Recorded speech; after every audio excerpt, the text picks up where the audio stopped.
Kira yang selama ini membuat kita itu bertengkar itu apa Bu? Kata apa lagi? Mengucapkan hari Natal. Oke, mengucapkan hari Natal. Ada beberapa hal. Pertama, kalau sampean mengucapkan Natal terus jadi orang Kristen dah. Begitu nulis selamat hari Natal, duh kok Kristen aku? Tanda loh?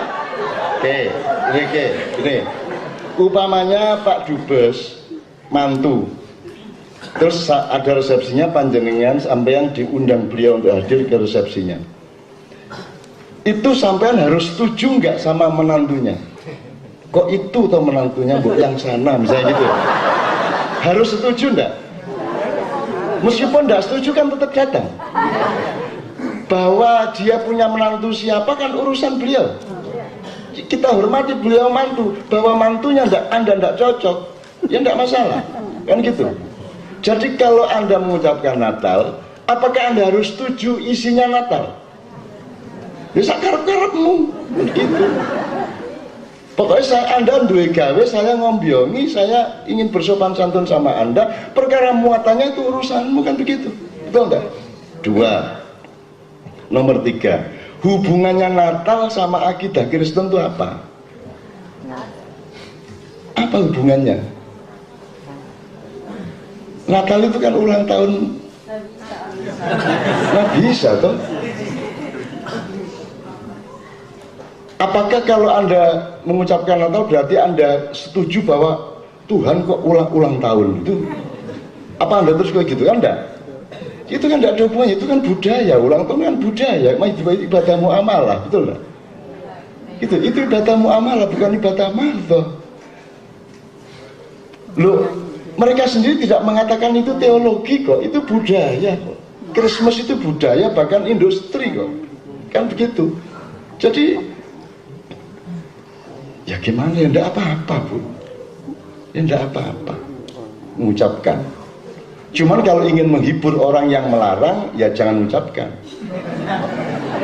Bilang sama dia, sebenarnya saya ingin mengucapkan, cuman kasihan sama kamu, jadi saya enggak. Bisa kan banyak cara tuh. Oh gitu aja. Enggak ada masalah sebenarnya mengucapkan Natal, mengucapkan apa, enggak ada masalah. Gitu loh. Kan tidak harus setuju kita, sekali lagi tidak harus setuju, dan Natal itu tidak ada hubungannya dengan akidah. Sekarang gini, kalau gitu saya langsung mohon maaf ini, mohon izin ini, jangan sampai ada yang sakit hati. Kan lakum dinukum waliyatin, betul enggak? Artinya apa Bapak Ibu? Kalau makna katanya, artinya bukan makna, artinya harafi aja. Lakum dinukum artinya bagimu agamamu, bagiku agamaku. Sebentar, belum jelas kalimat ini. Apakah kamu mengakui bagimu agamamu itu adalah agama? Ngerti enggak? Gini aja, saya shortcut aja. Saya mengartikannya begini, kalau bagimu itu agama, silakan, tidak ada masalah. Tapi bagiku ini agama, itu bukan kalau diteruskan. Cuman kan kita harus a'izzah alal kafirin. Kita tuh tidak boleh bersikap keras kepada mereka. Kita bersikap tegas. Tegas. Itu pun di surat Al-Maidah, bukan 51 tapi 3 ayat berikutnya. Al-Maidah ayat 54, Allah mengatakan kalau ada yang murtad di antara kalian, maka aku akan mendatangkan kaum yang baru, yang aku mencintai mereka dan mereka mencintaiku. Mereka bersifat adillah kepada sesama muslim, dan mereka bersikap a'izzah kepada yang kafir, pada orang-orang kafir. Nah, ini kita maknai dikit Bu ya. Pertama, murtad itu artinya orang yang kembali seperti semula, gitu loh. Anda sudah tahu 4 kali 4 16, kok besok Anda ngitungnya kok 4 kali 4 sama dengan 20, berarti Anda murtad dari pengetahuan Anda. Jadi murtad irtadda itu artinya Anda kembali ke semula. Wong sudah S3 kok mikirnya kayak S1, kan gitu. Wong sudah dewasa kok isi cengeng, kan gitu. Wong sudah mateng gede kok mek telolet kayak gumun kabeh. Ora murtad kabeh, arek telo tak dulinane arek cilik. Kan gitu misalnya. Itu jadi murtad itu bukan orang yang secara formal keluar dari Islam. Kalau keluar dari Islam, kalau urusan cuma itu kan Gus Dur udah jawab, ya sudah tinggal baca syahadat lagi. Kan gitu. Jadi irtada itu sesuatu yang substansial, di manakah Anda, kita tidak menggunakan apa yang sudah kita ketahui. Kalau sudah jadi ilmu kita, harus kita amalkan. Begitu kita tidak mengamalkannya, kita murtad dari pengetahuan itu. Maka kita akan menjadi korban talbis. Talbis itu, talbis dari kata libas. Libas itu sesuatu dipakein, ditopengin. Jadi anjing dikasih pakaian kucing, gitu ya. Iblis dikasih pakaian malaikat, kan banyak sekarang. Talbis itu bahasa Indonesianya pencitraan. Wedus dipupuri, tadi ono presiden, ya, bedas diwedai, kan gitu kan, tadi ono menteri, kan gitu, itu namanya talbis. Kenapa Adam sampai tergoda oleh iblis? Karena Adam tidak ngerti bahwa itu iblis, karena iblisnya melakukan talbis ala wajhihi. Iblis datang dengan kostum Jibril alaihissalam, dengan cahaya Jibril alaihissalam. Karena kemampuan iblis melebihi Jibril, karena iblis adalah malaikat yang paling senior, yang paling dekat dengan Allah, maka dia dikasih tugas oleh Allah karena paling kuat hati dan paling tangguh jiwanya untuk melakukan tugas negatif itu. Maka ketika dia menemui Adam, dia berpakaian atau talbis malaikat, maka Adam menyangka itu malaikat yang datang.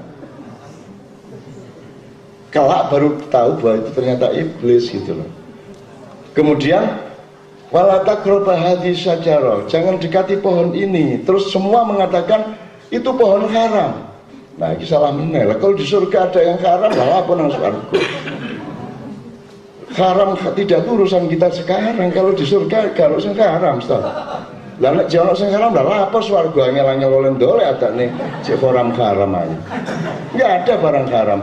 Sajarah itu coba baca Al-Quran. Allah itu memberi gambaran mengenai konstruksi, mengenai bunyan, bukan bunyan ya, bunyan, mengenai tasrih, konstruksi bangunan, gedung, rumah tangga, tim sepak bola atau apapun itu, lambangnya, modelnya adalah pohon. Wa mathalu kalimatin thayyibatin kasajaratin thayyibatin atluha tsabit wa far'uha fis sama, dan seterusnya. Itu pokoknya kalau mau bikin keluarga yang baik, tiru pohonan. Akarnya harus mendalam. Dan kalau mau mendalam supaya dia tidak gampang jatuh, harus melebar juga. Maka pohonnya akan kokoh.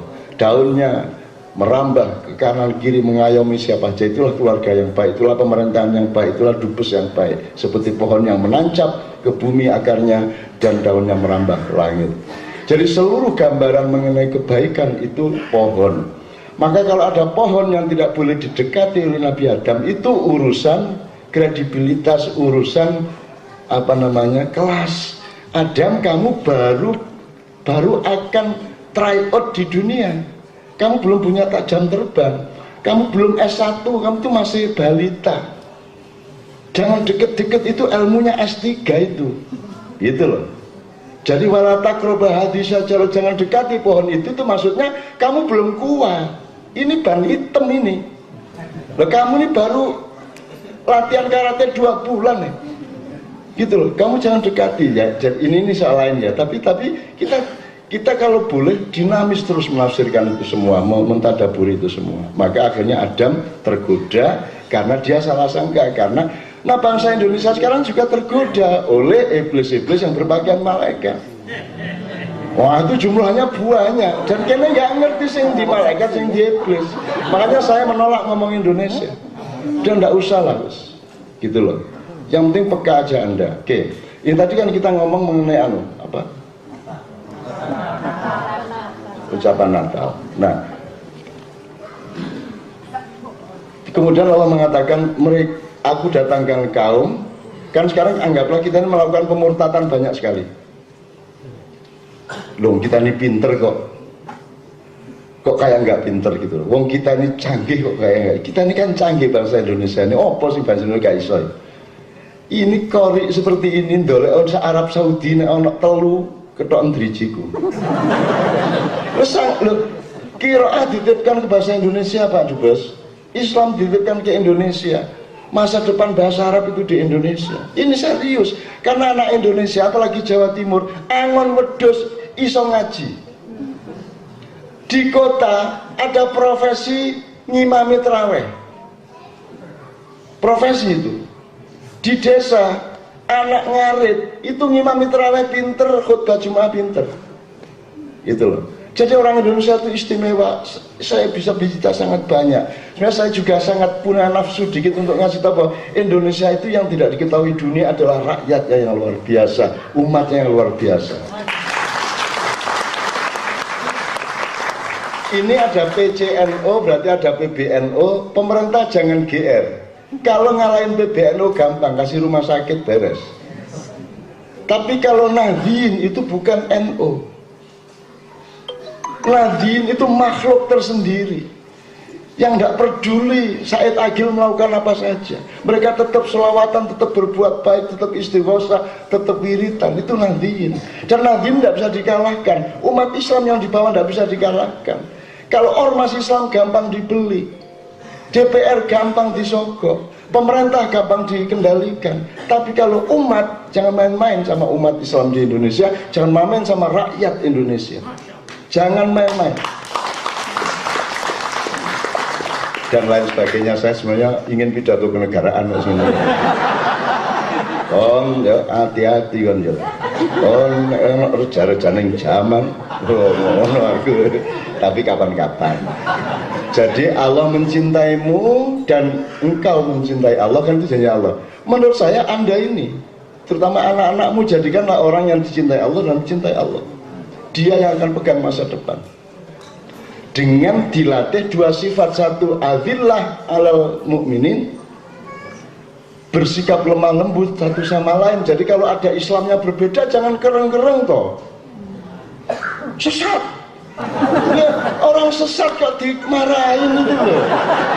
Pak, kita nyetir, jalannya keliru, wazirnya nggak beres tadi apa GPS-nya, terus kita tersesat, terus bingung, terus orang kampung datang, hei sesat kamu, iya toh, tersesat itu mestinya ditolong nih, malah dituding-tuding. Ya apa lah saya ini? Kan mestinya kita ditolong, disayang. Sesat kok dituding-tuding dan dinikmati lagi. Mas, itu tahlilan sesat itu. Jadi siapakah yang menikmati sesatnya manusia? Kecuali setan. Sekarang banyak sekali setan yang menikmati kesesatan Anda. Meskipun Anda tidak sebenarnya sesat, yang mengatakan Anda sesat adalah mereka. Dan mereka sangat menikmati kesesatan Anda karena mereka tidak ingin menyelamatkan Anda dari kesesatan itu. Kan begitu? Berarti mereka setan. Karena hanya setan yang menikmati sesatnya manusia. Kalau ada orang sesat, kita tolong. Lu sampai kata nanti sampai mana? Saya itu pernah, mau gitu sih orang itu. Saya sama Mbak Fia tuh sama siapa ke Padang Bulan. Jalannya kembet mas, kembet tuh mas ya. Belok. Bu, kembet itu jeglong-jeglong, sorry. Jadi air, tanah liat kita nggak bisa lewat, gitu ya. Gitu ya mas ya. Apa namanya itu? Jeblok. Ya, ini saya ke Padang Bulan nih setiap bulan ya. Ini maju nggak bisa, mundur nggak bisa maju. Pokoknya setengah mati, akhirnya penumpang turun, tinggal saya gini. Tinggal saya yang coba maju mundur, dikasih kayu terus kan nggak bisa. Orang kampung keluar. Ini. Sampai tadi mestinya lewat sini, jangan lewat sini. Oh ngoten Pak nggih. Nggih, kula tak mriki malah kita lewat mriki. Coba gimana? Terus datang lagi rombongan lain loh. Kok sampean lewat mriki? Kita kudu mriki. Iya, apa sih wong iki? Yang saya butuhkan iku suruh ngene. Kok malah menjerit sesat itu? Ya coba. Allah manusia ini. Loh, orang sudah jelas tidak bisa bergerak, tersesat, malah dikutuk-kutuk. Sesat sampean. Ya Allah, saya bilang, surungan Pak kula mergo nek salah niki pondok tapi gak iso bergerak. Ya jadi sesama muslim mari kita sayang satu sama lain. Masa nggak sayang satu sama lain? Kan kasihan kalau ada orang masuk neraka, kasihan kalau kita salah gitu kan. Itu pun sebenarnya kalau kita memang sayang rendah hati dong satu sama lain. Belum tentu loh yang saya ini benar, yang kamu salah. Misalnya kalau saya terawih 23, belum tentu yang 23 salah, yang benar 11 loh ya. Belum tentu loh. Kalau Al-Fatihah itu alhamdulillah dulu atau langsung alhamdulillah atau bismillah. Nek perasaku ketiga-tiganya boleh. Kalau sholat pakai usolli apa tidak? Lemosok sholat nggak pakai usolli. Sholat pasti pakai niat sholat, bahwa niatnya diucapkan atau tidak itu kan soal birokrasi, tidak ada masalah kan gitu. Tapi belum tentu yang saya ini lebih benar dari Anda kan gitu. Nah kan kita sekarang egois semua, gitu ya. Nah kemudian yang kedua, kepada orang yang kita sebut kafir, ini juga sebenarnya saya tidak cenderung loh nyebut orang kafir itu. Sampean kafir apa muslim? Ngaku lah, ngaku. Ibu, oke. Oh, udah saatnya. Oke. Kalau gitu kita ya gini loh, sampean mulai eling aku kok nek gak jadi presiden terus gak lereng-lereng lagi. Kalau Anda ingatkan dini saya terima kasih, saya mohon maaf. Nanti kita teruskan soal Aiza, kemudian Mbak Novia.